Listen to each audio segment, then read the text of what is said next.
What's good, ladies and gents? Welcome to the MKO Pugilism boxing channel where we talk all things box. Remember to like, subscribe, hit the bell notification, put it on all so you get notified of all the latest content on the channel. So let's get into this one. Over the weekend, a few days ago now, we had several cards. Taylor versus Serrano headlining one. The other major one was Shakur Stevenson versus Oscar Valdez for nearly, for most of the marbles at super featherweight. And this was one where a lot of people were picking Shakur Stevenson to win this one. And he certainly lived up to all the hype, all the expectation on him. He's a brilliant young fighter. And this is a fight in which he was just very, very dominant. From the very first round, he was pretty much dominant. The southpaw stance giving Oscar Valdez quite a lot of trouble, quite a lot of drama in the fight. He just couldn't seem to get to grips with it. Stevenson, the only thing you can say with him is he could sort of stiffen up the jab, because sometimes he just sort of tends to pull with the jab.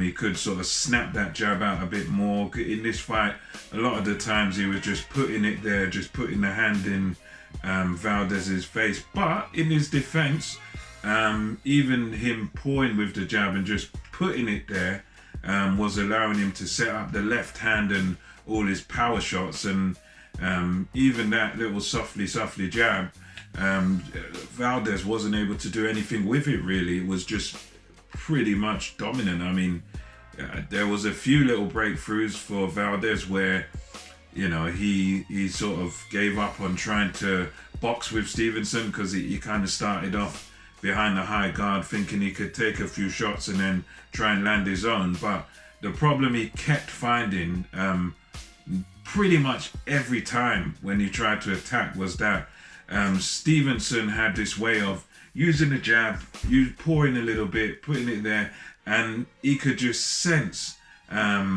when Valdez was trying to attack. So it's like Stevenson would work, land some combination, Valdez would be trying to come forward, trying to do some damage. But the problem was, it was that every time he would try to approach Stevenson, he was too late. He was like 2 steps behind. The time he's trying to approach Stevenson to attack him, or he's been hit, he's trying to hit back, he's trying to respond to Stevenson's attacks, he was always like 2 steps behind, because he comes in, Stevenson takes a step back, or 2 steps back, or whatever, and Valdez is out there in the woods. He can't, nothing he could do about it. He's too late. And by the time Stevenson's done his steps back, Stevenson's ready to attack, Valdez is trying to adjust, and it was just a beautiful display of boxing overall. Stevenson was just far too skilled for Valdez. Valdez needed some new ideas in that ring, on Saturday night, but there just weren't any. He was just coming behind that high guard, but Stevenson was just too good. He's able to split the guard, and he was able to just dominate it by just having those better skills, the jab, the foot movement, and he just completely and utterly nullified Valdez, because Valdez is no slouch. He's a very good fighter. He's a crafty fighter. But against the style of Stevenson, it's like Stevenson just cancels him out. And that was pretty much the story of it. Stevenson just outboxed him over 12 rounds. He did put Valdez down. It wasn't a heavy knockdown. It was one of those where Valdez was sort of trying to come in. Stevenson sort of stepped out of range, stepped around him, lands a shot, and it counted as a knockdown. It was one of those where it wasn't heavy, wasn't hurtful. It was just a balance thing where Valdez is trying to come in and attack. Stevenson just used his momentum against him, throws a shot, and Valdez goes down, sort of thing. So it's just dominant display by Stevenson. Big congratulations to him. I think he can he's nearly tied up this division now. There's just a few more champions out there. Ogawa, I believe, and you've got Gutierrez as well. I think he holds the IBF belt. So my thing with Stevenson would be, he's done what he can do here at Super Feather. I'd say to him, you know, clean up. He's still young. I think he's still 24 years old. So I'd say to him, clean up the division, clean up your Super Featherweight division, win the belts. You know, there's just, I think, 2 more belts out there for him to win. Get that Ogawa out the way, get that Gutierrez out the way, and then I think he can move up and get some challenges at lightweight. And I think at lightweight, I'd say he's got a very, very good chance against most of those guys, really.